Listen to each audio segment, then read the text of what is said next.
Welcome to the Hospitality Maverick podcast show with me, Michael Tingsam. We are on a mission to share what Maverick leaders know and do to build businesses that deliver strong results and positive impact on people, society, and the planet. Thank you to our brand partner BizSimply for sponsoring this episode. BizSimply is the all-in-one workforce management software that enables your business to become more efficient and profitable. The software designed and built by hospitality experts to enhance the way shift-oriented operators manage their business, optimize their entire people journey, and making every shift run like clockwork. And we join forces to help the industry to find new ways to become even more innovative in how we lead our people, how we operate, how we grow, and how we serve our customers. Together we wanted to share strategies and tools to make the industry thrive long term. We should have a mentor. But remember that mentor is a mentor. He may not be a mentor for all your life. He may be a mentor at that point of time, and respect that. And mentor is very, very important because what you're getting from mentor is not an expertise, an experience. And that's how the word experiential learning coming. It is an experience over expertise is what you learn when you get a mentor and when you're able to relate to him. This is Deepak Ohri, author of A Bridge Not Too Far, Chief Happiness Officer and CEO at Lebua Hotels and Resorts.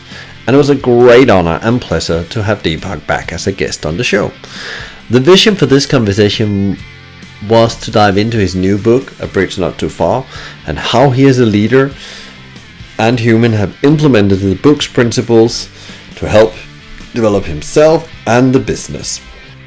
We also dive into why he wrote the book. We talk about the power of mentorship and how you find a great mentor. We talk about the great resignation and quiet quitting and how we as hospitality businesses overcome this. Why pain is an essential part of the journey if you want to achieve great results. And the impact it has on you as a leader, but also as business. And we also, of course, enter how do you actually deal with pain. This is a conversation that made me reflect and understand better what my gaps are and what I need to work on as a human and leader to get better.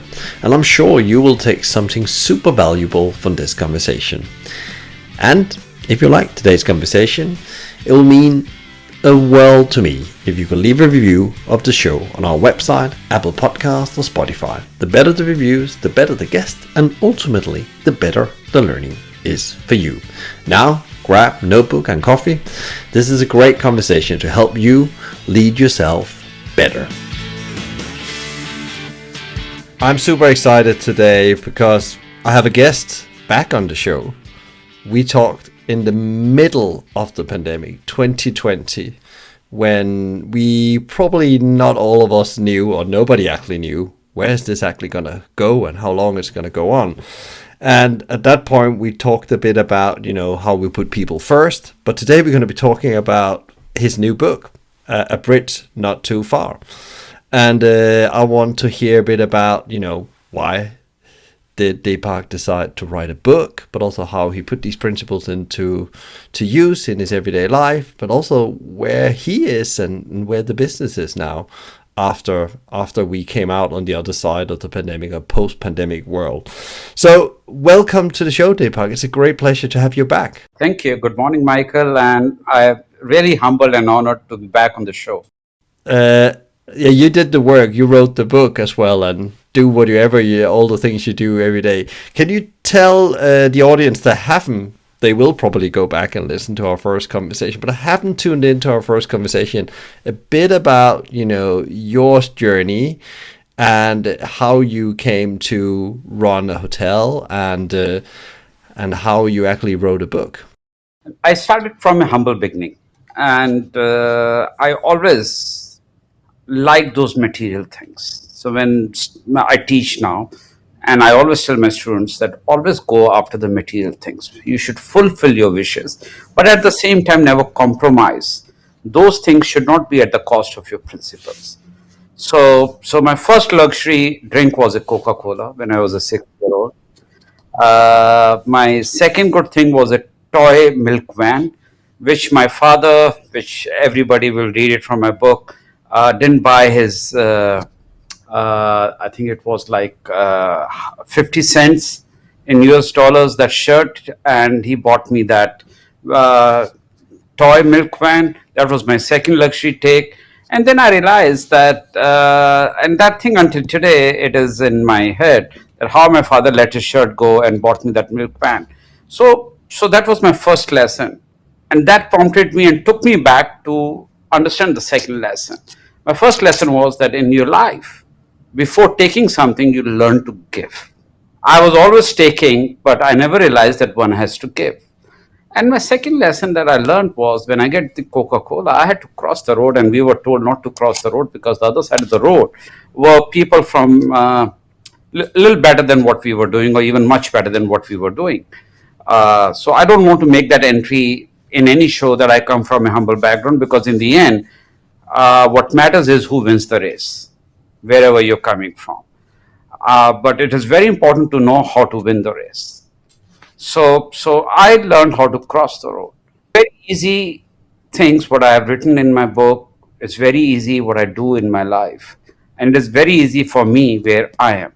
But all these things, there's one thing which is the most difficult thing, is the endurance of pain.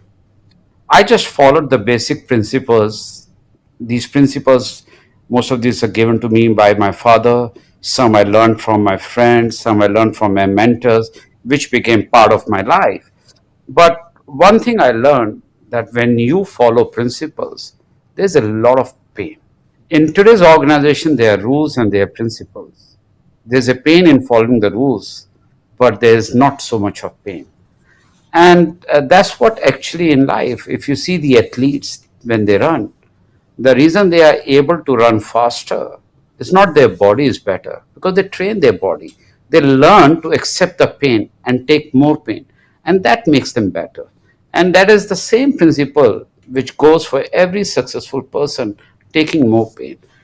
What I've realized over a period of time, that if anyone is successful, learn to respect the person. And those who are not successful, give them even more respect, because they can be the next successful person, but what they are looking for is a little bit of recognition and a little bit of respect. All these principles were existing in our world. I'm using the past tense verb. And COVID saw 80% of those were thrown in a trash bag. And when I spoke to you in 2020, I was contemplating whether to write a book or not. My father passed away in October 2019, and his last 2 or 3 months, he wanted me to write a book. And he wanted me that to write a book not because I become famous, but because he has seen what pain I go through. Because when you follow principles, most of the people, they laugh at you, they make fun of you. And when you have reached at that level, two things happen. If you are again moving forward, or you want to stay where you have reached, you don't care. And there's a word called fear of people's opinion about these people.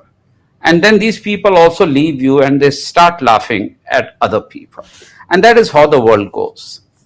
And what is my purpose of life today? I'm teaching. But the idea is not to teach the students. The purpose of life is to make a better world for young leaders, a world where everyone is happy, a world where we are proud, a world where I'm not saying that everybody should be rich, but I want everybody to be rich in education. We have 8 billion people, and the purpose of my life, which I have started, I don't know whether I'll see this in my lifetime or not. And I'll be the happiest person if I see that in the lifetime, that I see a educated world. Because the educated world is going to change a lot of things. And what it is going to change is going to have better governments, because democracy and people, when they start taking educated decisions, I'm not saying all educated people make the right decision, don't get me wrong, but it is always better to have a education. There's a word, a Latin word called experience, which is experiment and experiential. So experiment and experience combine a great leadership, a great world, a great organization. And second thing is, a reputation is a mother of perfection. Once we repeat these things, we get more people introduced to experiential learning, thinking like that, the world will become a better world. I don't, Ms. You must be wondering why I'm not touching upon my career, where I am. Everybody knows I'm the Chief Executive Officer of Lebua Hotels and Resorts, and I'm the Chief Happiness Officer. But many people, what they don't know is the beginning of Lebua Hotel was with one restaurant. And when we get into the hotel, everybody started laughing at us. When we wanted to build our first restaurant, no interior designer wanted to design the restaurant. We did everything. We did great landmarks at Labua. We had the 25,000 US dollar plus per person meal. We had this movie Hangover Part 2 shot. We are the only hotel in Thailand with two restaurants with 2 star. But all this helped us to generate only 10% of 15 or 20% increase in the revenue. But what actually transformed us and our organization today, post COVID, is the introduction of happiness in the organization. Introduction of certain principles which are mentioned in my book. And we saw that in the increase in customer satisfaction, employee satisfaction, higher revenues, and higher profitability.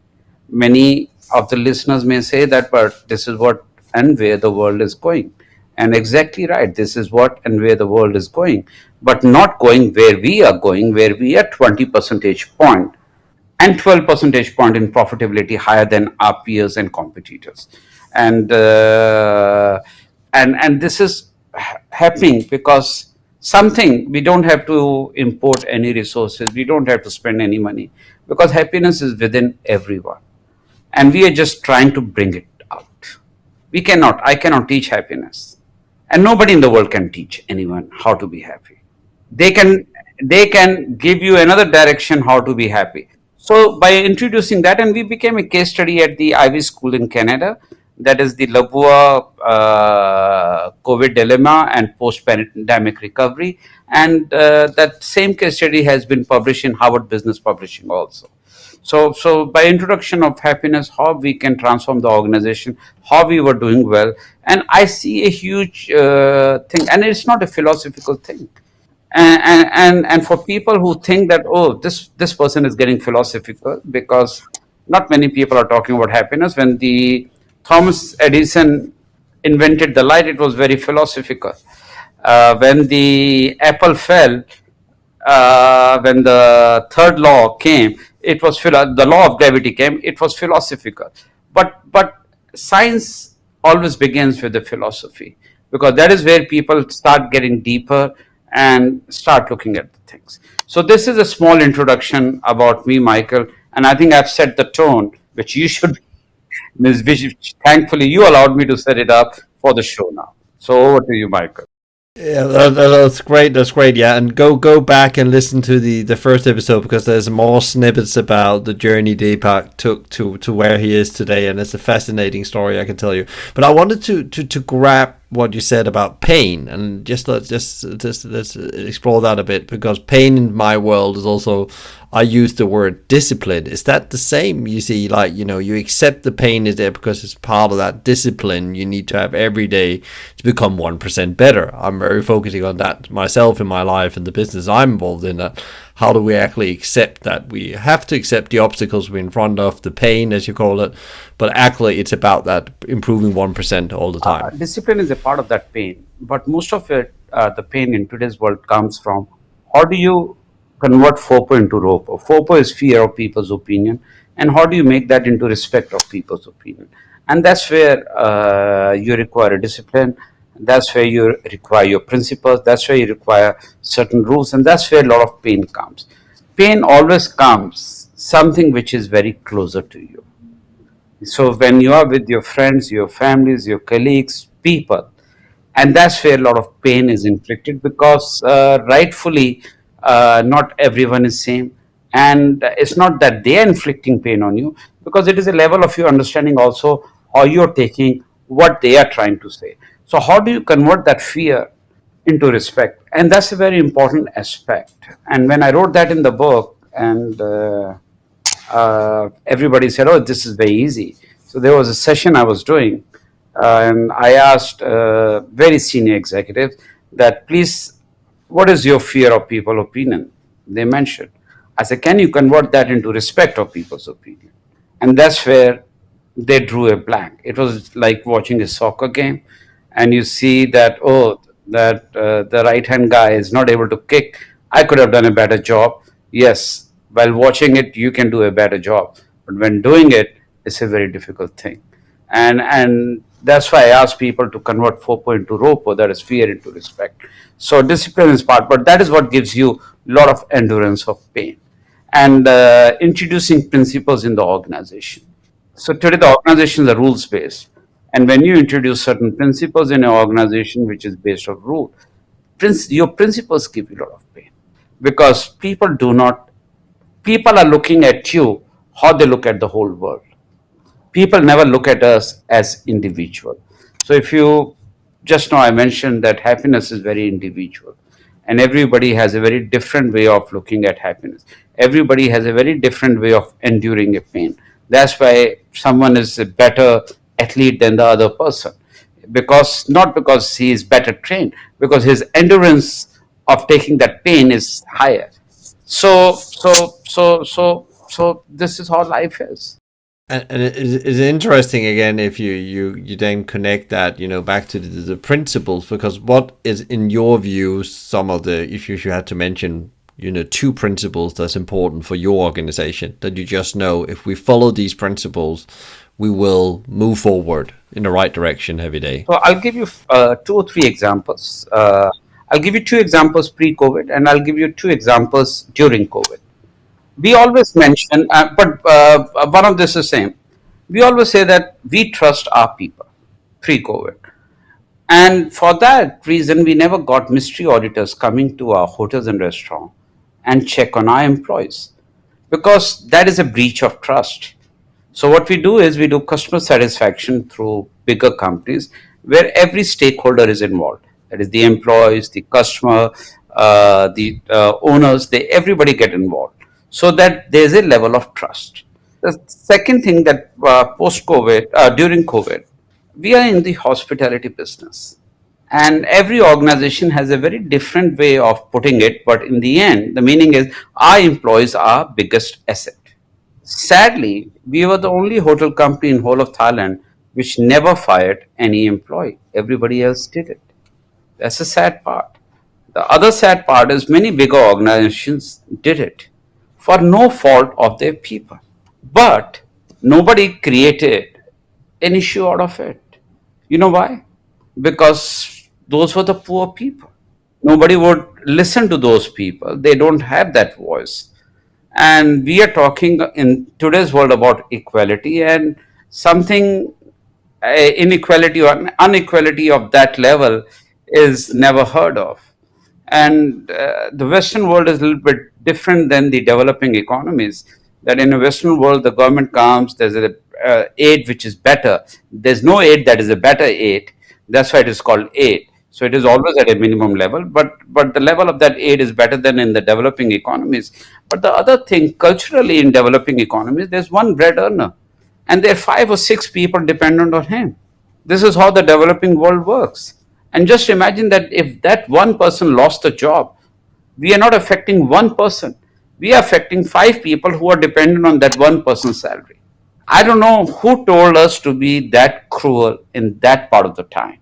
And then and then the world has changed. So we never let that principle. We said if we go down, we all go down. And if that stance would have been taken by every hospitality player, the governments would have worked hard to get the hospitality business back. But we acted because that was the most easiest thing. That was the rule. Oh, no profit, no revenue, get the people out, cut the expenses. But if we would have introduced the principle there, we would have thought about people, their level of pain and those emotions. And okay, when we have, everybody does mistake, we did the mistake. But then the best part is that there is no unconditional apology to these people.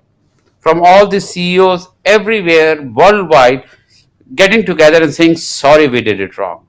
We'll work harder on that, and we'll make sure that if something like that happens again, this would be something which we will not do. That's interesting because one of the most powerful thing, even when you are wrong and you put the wrong principles in play, and you go back and say as the leader that you're sorry, you will actually you can actually win back. Because you talked about trust before, and that's what it's all about. In the end, you have a bank of trust. I always believe, and either you're withdrawing that trust or you're putting in on that bank account of trust. That's your job as the leader. So when you think about, you talk about these principles in life, and around, the pain is the main thing. It's about taking more pain. Why did, your dad ask you to write the book? Why did you then decide in then, I'm going to write this book now? It's time to write the book and share. There's lots of these principles you talked about already now, and these stories are in the book. And it was really fascinating reading them as I went through the book. I started writing my book in December 2020. And in June, I think, I don't know which month did we do the podcast. You remember, Michael? I don't. I think it was over the summer, in June, July, something like that. Yeah. I knew that COVID is going to stay for a longer period of time, and by that time, everybody had started getting the people out, and I got very hurt because of that. And I said that I should write the book. It's time that I remembered what my father told me, and I said it's time that the world should know. Whoever has read the book, world should know, or whoever will read the book, about principles, a hybrid model of principle and management, and realize that where do we actually come from, and it's a basic thing. And you must have read that in my book is know your roots. And most of us, we forget our roots when we start doing well in our life. And the idea was to bring people back to their roots, to understand where they are, because today we need people more than anything else, because the world has become so global. Too many things are happening. You don't know what will happen tomorrow. We need to be together, and we need to fight it together. We should not fight among ourselves and let somebody else be a winner. In COVID, we forgot one basic principle that every marketing book teaches. Like, Dr. Kotler recommended one of the 5 books for 2023, and he's the father of modern marketing. And one of those books was mine. And if you read Dr. Kotler's book, there's one thing he says that when you do quantitative and qualitative analysis, you should correlate both. Don't take it in isolation. And when COVID happened, we just started listening to only quantitative part. Nobody looked at the qualitative part. And so it was like the whole world was unprepared. Yes, we were unprepared. But everything we have been trained for, everything we have been taught for, we forgot all those basic things. And what was some of the, it was the top two things we forgot, especially as leaders? We got people out. We're still getting people out. Anytime the technology, and I'll touch on technology also a little later, but please do remind me in case I forget about technology, Michael. Anytime any crisis happen, we get people out. Second thing, forgot the principles. We made COVID so bad. And of course, COVID was very bad because many people lost their job. Many people lost their lives. Many people got very sick. The world has seen the worst. And we all saw that with our own eyes, or if we didn't see with our own eyes, we saw that in the news. But we forgot one basic principles, that we grew up reading everything, that quantitative and qualitative should be together. We hyped COVID to that level and then said, okay, it's not going so bad. But that fear was there, remained that. And if you see that book, and if at that point of time, that fear, it should have been converted into respect. But we started fighting. The government started fighting. Started fighting within among themselves also, that how the medical team will do, what it will do. So that crisis became a more crisis. And these are the basic principles. The basic principle is that discipline you talked about. When there's a war and you're fighting your enemy, why do armed forces do well? Because there's a proper discipline. We should approach, there's a strategy. The armed forces of any country doesn't fight among themselves. when there's an enemy in the front. But we were fighting among us. So all those principles were just gone. And means it was very disturbing for me to see that. And that was my second step. While writing the book, I said, I need to get into the education. Those mistakes we have done, I have to start going to the students. And I teach graduate level MBA students. And everybody wonders that how come this hospitality guy is teaching MBA? Okay. Graduate students, but I teach them. Why? Because they are going to be the leaders immediately after they graduate. The idea is not that for my own thing that I'm teaching MBA, because why I picked the graduate classes, because they'll be graduating in 2 years or in 1 year, and then they will tell that message to the world. And in a very scientific and structured way, I used experiential learning and teaching them. We'll be back in a moment after a word from our brand partner BizSimply and one of their customers, Goldex Investment Group. They operate Costa Coffee and Caspar's franchises, as well as workspaces. Now it's over to Bod Hemachandra, their head of operations. The biggest win with BizSimply was freeing up the store manager from the workload they have for the week. Scheduling and payroll plays a big part in the business. Obviously, it was taking over 4 hours a week for them before using Excel templates. They have to create the schedule beginning of the week, and they'd have to finalize at the end of the week for payroll purposes, which was taking around 4 hours, like I said. Now, I think with BizSimply, we managed to reduce it down to 30 minutes or less. All they have to do is just finalize the payroll at the end of the week by pressing a button. It's that simple. So it saves us around 3.5 hours a week per store. And that's the biggest win we've had with BizSimply.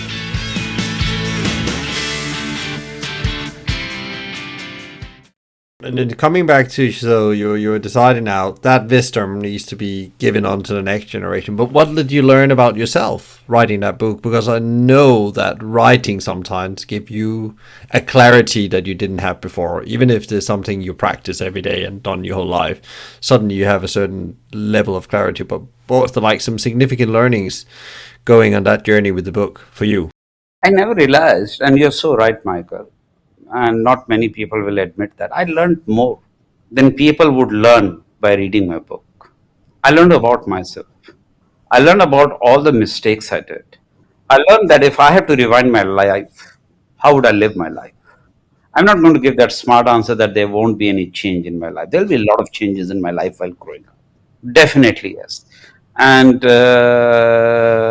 I realized and I felt while coming up that I should have got that mentor early in my life who could guide me and who could hold my hand very early in life. I went through a lot of these things, and what I learned a little later in life, very late in life. And actually, you want me to be very honest, Michael? And don't try to edit this, please. I actually learned while writing my book that the world is fair. I'm just trying to use that I come from humble beginning to my advantage. But the world is very fair. They look at you. But you have to struggle a little bit, fight a little bit to put your point across. And sometimes when people are not listening to you, you need to revisit and redo and structure it in a better manner that people understand. This is one very important thing I learned while writing the book. So sometimes if something doesn't work, it's not because people don't want to hear your message, but actually you're not delivering or you're not meeting them where they are, as I often call it. Yeah. Super, super interesting. You touched right just before about something else about mentorship. And that was like something that really grabbed me as well, and something, I found out, I think, at some point as well, a bit too late. I thought I could actually avoid some car crashes on the way I've had seeked out a mentor at different parts of my life, and now I have one. But talk a bit about that, the power of having a mentor and the core benefits of that, and why we all should go and seek this, especially when we're in leadership positions. Okay, so this is what I have to tell. I'll tell three things to everyone. We should have a mentor, but remember that mentor is a mentor. He may not be your mentor for all your life. He may be your mentor at that point of time, and respect that. That is a point number one. And mentor is very, very important, because what you're getting from mentor is not an expertise, an experience. You're gaining those years, and that's how the word experiential learning coming. It is an experience over expertise, is what you learn when you get a mentor and when you're able to relate to him. And not everyone can be a mentor. It doesn't mean that person is not a good or not a professional. It's just that you're not able to relate to him. Sometimes you say, oh, this guy is not good. No, no, no. Don't never say that this guy is not good. It is we are not able to relate to him. He may be, that gentleman may be a mentor, or that lady may be a mentor to someone else. But the reason they have not been able to give a mentorship, because we have not been able to relate. Maybe we have not been able to create our 4.2 ropo, or that person or that lady has not been able to have their 4.2 ropo. So those elements are there. That is the second thing I learned. Third thing is that fear of failure goes when you have a mentor. You get that confidence that you're doing. When you're learning driving and there's a guy who's teaching you driving, you're not afraid to drive.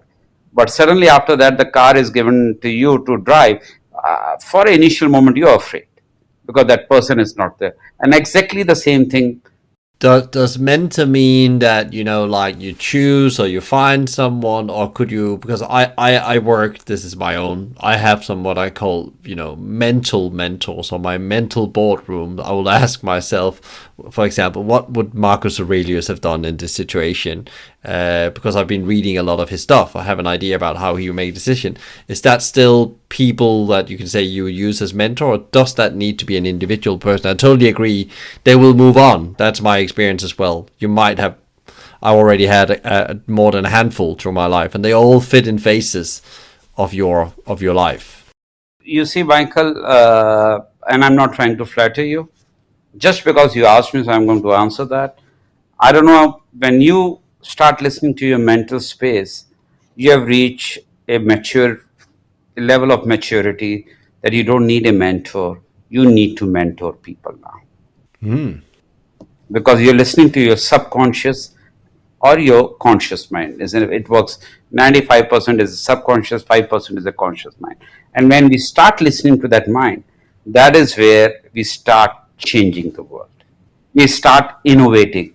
That is where the creativity, sometimes two rivers, they meet at one point, or two oceans meet at a certain point. When creativity, and that's where the topic of my book is, that where creativity meets innovation. When the creativity meets innovation, that is where you are in control of yourself. That is that stage, and you have already at that stage. So instead of you looking for a mentor, you should encourage people to find a mentor in you. That's super, super interesting. And also that gave people probably out there a bit of an idea about when they need to go and find one and when they're ready to become one. That's really interesting. I haven't thought about it in that context before. I'm actually mentoring somebody right now, so I'm glad that you think I'm ready for that. When your inner voice or your subconscious mind tells you two things to do, means you should have, when you are in control of your mind, the subconscious mind tells you to take only one decision. When your subconscious mind is telling you to go it two ways, is where you're at a T junction. We don't know whether to turn left or turn right, and that is where you need your GPS, and that is where you need your mentor. That's a very, very, very good one as well. Yeah, I agree with that. I had a couple of those the last couple of years in the post-pandemic world, where I actually had Chris, who is my mentor right now. He was a godsend. He just asked me the right questions, or just listened to me, and I got to the answers myself in principle.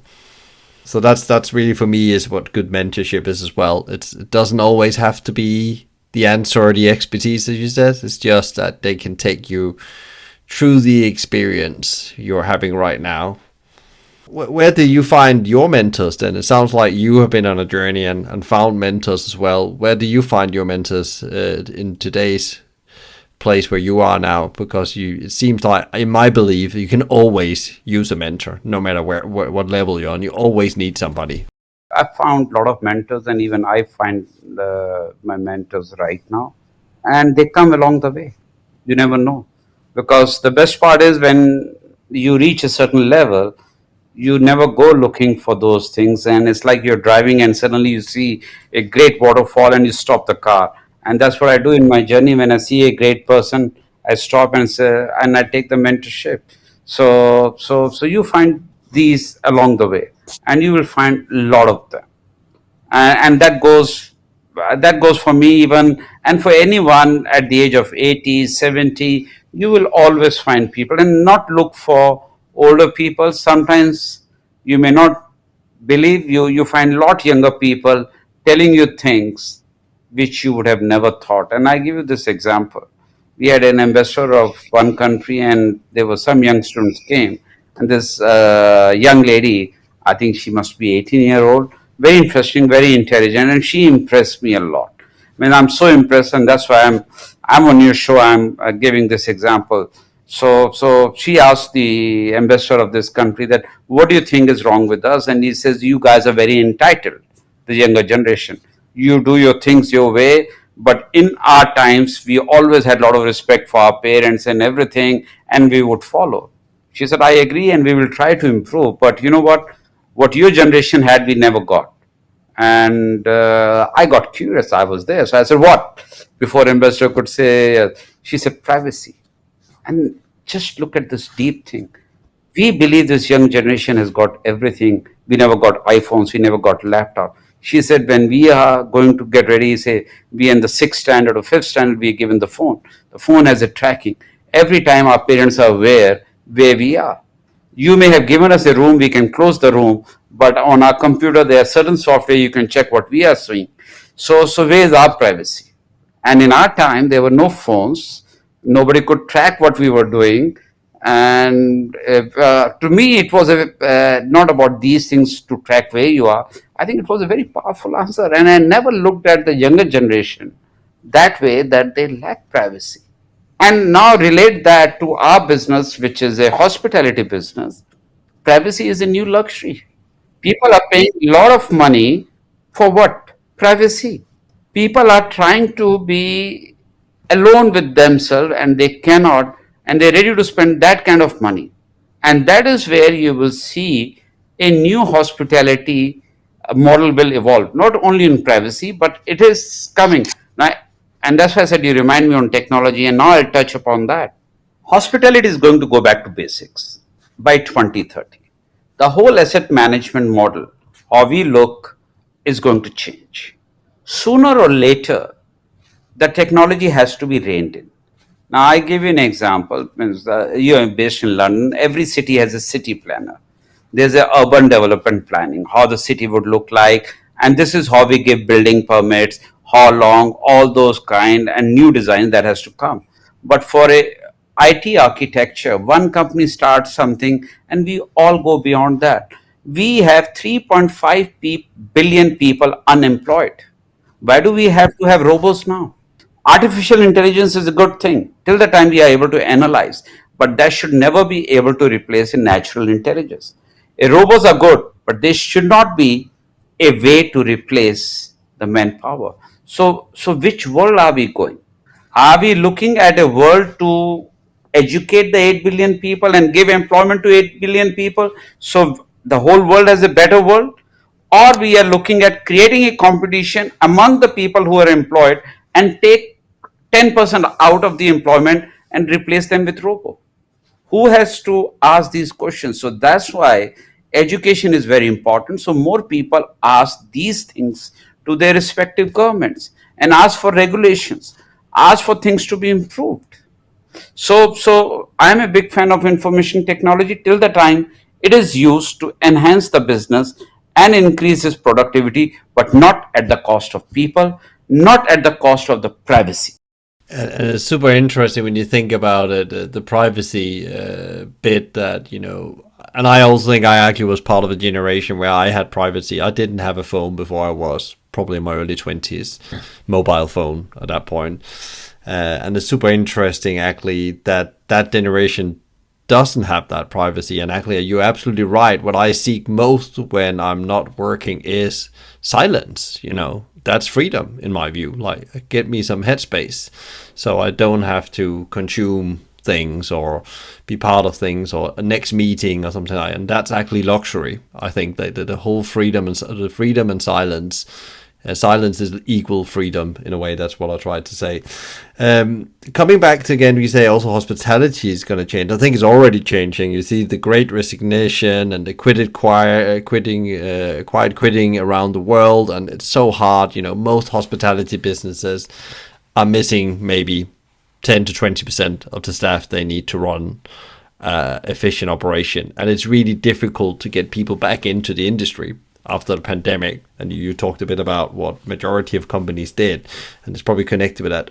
How do you see that hospitality is going to overcome this as we go forward? Because that's really critical to be able to run a healthy business. You have enough people. What I'm going to say, and everybody in the hospitality is going to pounce on me, but when they pounce on me, they should also think that I'm also part of the hospitality. When I'm talking about the hospitality, I'm also CEO of a hotel company. So I'm including myself in that. I think we in the hospitality lack creativity and innovation. Most of the things what we are doing in hospitality has been taken from the airlines. And why the hospitality is going to change? For two reasons: the great resignation and a quiet quitting. Okay, we have bodies in the offices, but they are not thinking, or they are not taking that extra step or extra length. And that is where new models will emerge. And what will happen is we'll get a better intellectual capital into our business. Uh, I'm not saying that we don't have better intellectual, meaning we will get people out of the hospitality expertise. We'll get experienced people in different industries, from say like fashion industry or other industries, at a senior level to come in, and a new way of running that business will emerge. I was in New York recently, and I went to this place called RH Guest House. It's only a 9-room thing, but a very beautiful concept, made out of privacy and everything. So these new concepts, innovations are happening, and the guy was a furniture store guy, so he had no experience in hospitality. So all these things are happening because of the space we have created, the gap, the void after COVID. And that is why these independent players are coming in. And these independent players are coming with a better and more innovative product. That will force bigger players to rethink and where they need to go and get the talent. And saying that, the salaries and the wages and the money we are giving to the hospitality people needs to be relooked at. And that's why I said the management model will change, because in any business one has to reach the right multiple, right? Got the top line, then you've got certain fixed costs, variable fixed cost, and variable costs. So once you increase any of the percentages, the reflection happens on the bottom line.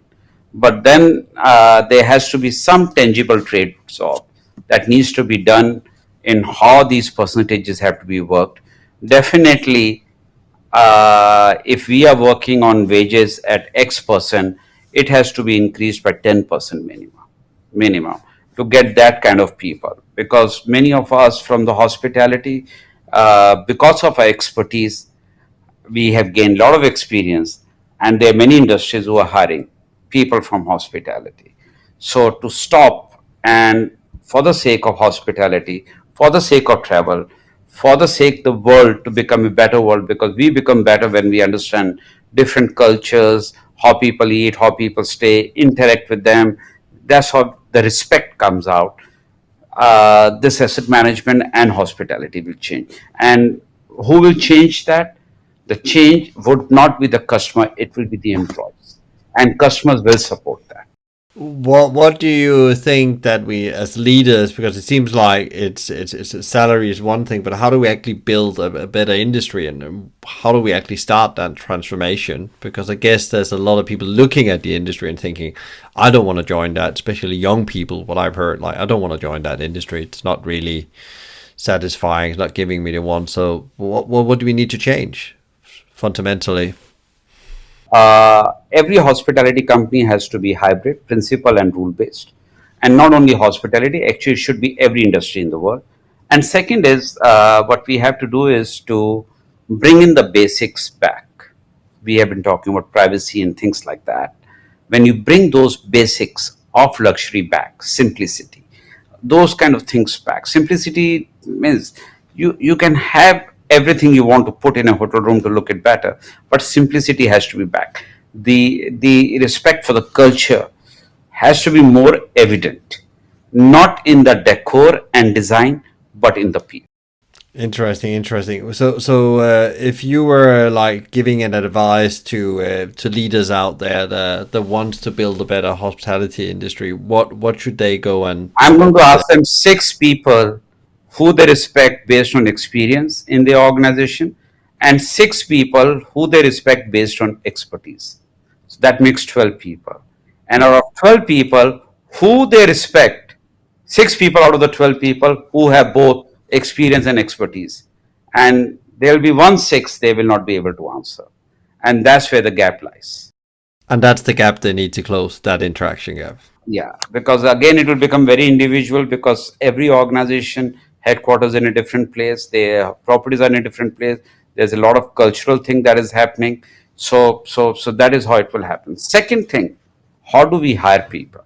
The HR has to be changed in hospitality. Third thing, introduction of happiness in every industry, not only hospitality, everything. Not for anything else, not to make people happy, not to make customer happy, but to increase your top line and bottom line.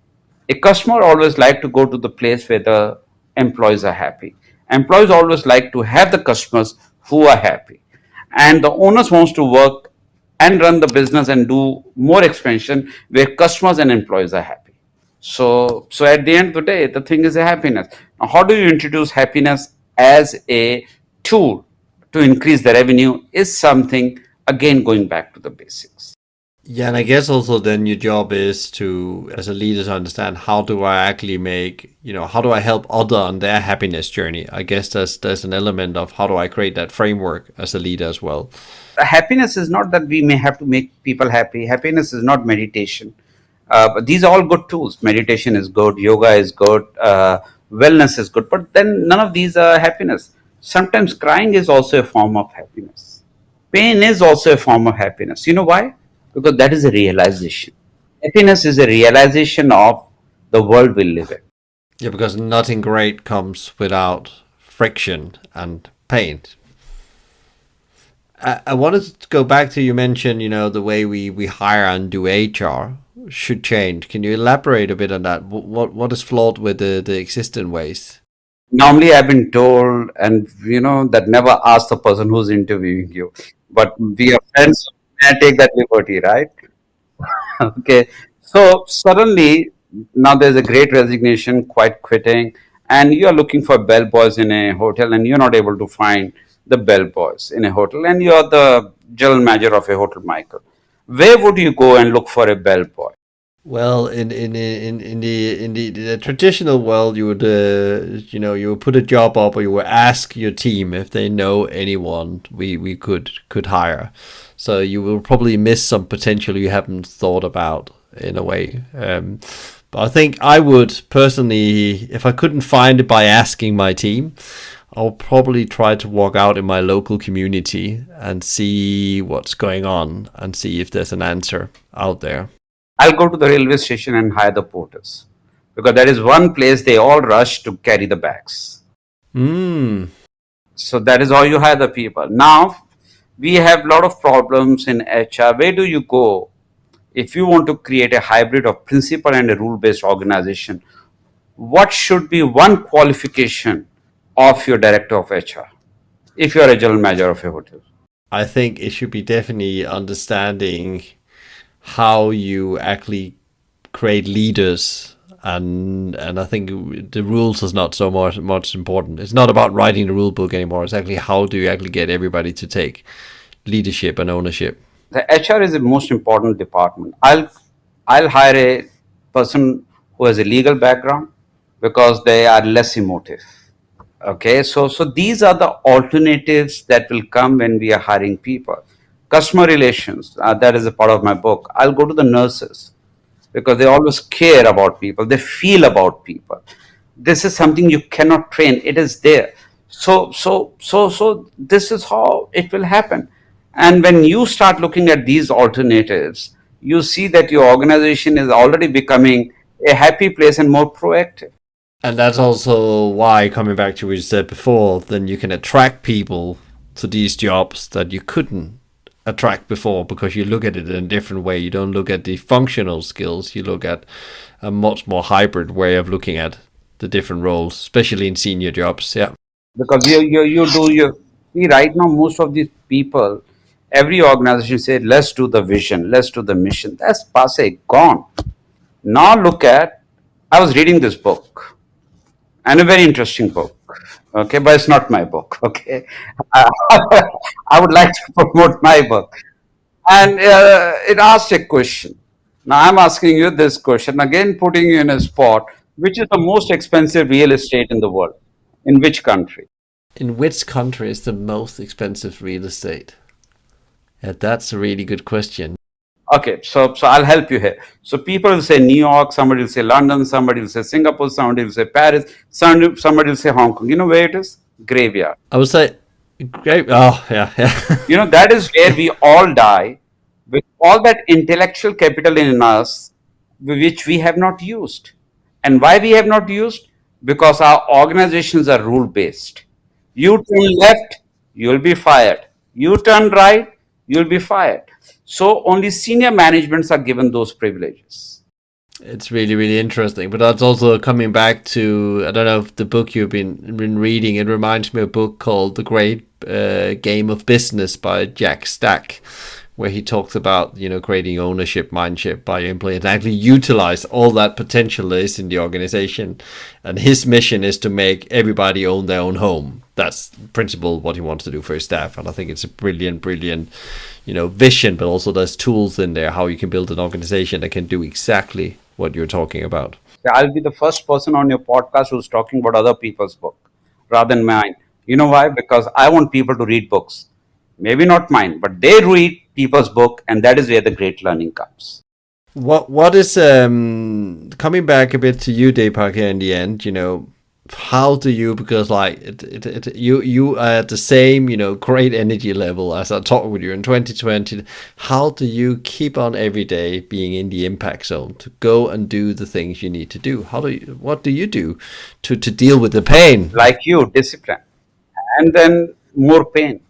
We both smile, we both doing what we are doing, and we have many people like us. But the point is, nothing in the world can stop us from achieving the best for our world, because we all have the same thing. More than us, we care about the world, and that makes the world a better place. And to create a better world is what keeps us moving.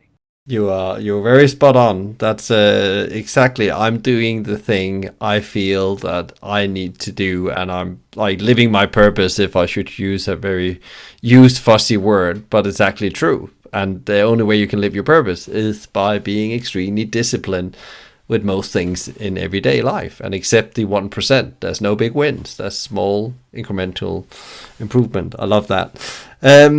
Is there? If there could be, I think you have already asked a couple of good questions to me, but was there one question you wished I've asked to you? And what would that question be, and what would you have answered? Your question would be, when do I see you for the next episode? And I'm going to say in year 2025, beginning, when my second book about happiness is coming out. Great, because my question back to you would be then, is there a second book coming, and what would it be about? We got that answered as well. That's absolutely great. I love that. Can people find a place to connect with you if they want to ask a question, and where did they find the book if they want to have a look into that, which I will recommend highly to do? Yeah, so they should write to me at deepak@deepakohri.com, and they can always buy the book from the Harvard bookstores, or Books and Books in Miami, or at the Hudson, or at Barnes and Nobles and Amazon. Great. Deepak, thank you so much for coming back, and thank you for this incredible conversation, where we touched on a lot on philosophy, as you promised in the beginning. Sending you and the team power and energy for the time ahead. Thank you, Michael. Have a great day. Thanks a lot. I really appreciate that you're listening in. So, if you enjoyed today's conversation, please share with others, rate or give a review, or subscribe to one of our channels, which all can be done via the website hospitalitymavericks.com. I believe that reading the right books is the key to become a better leader. So I've helped you with a curated list of some of the best books to improve yourself, others, and the organization. Find them on hospitalitymavericks.com. A big thank you to BizSimply for supporting us, bringing great insights, strategies, and tools to help leaders to become better every day. Check them out at bizsimply.com or on their socials at BizSimply or BizSimplyHQ. You can also email them directly at podcast@bizsimply.com. Thank you to Fina Charlson, who is the show producer from the Podcast Collective. If you have any ideas and feedback for the show or other thoughts, reach out to me via LinkedIn or via my email, michael@hospitalitymavericks.com. I'm Michael Tinkser, and you've been listening to the Hospitality Maverick podcast show. Be Maverick.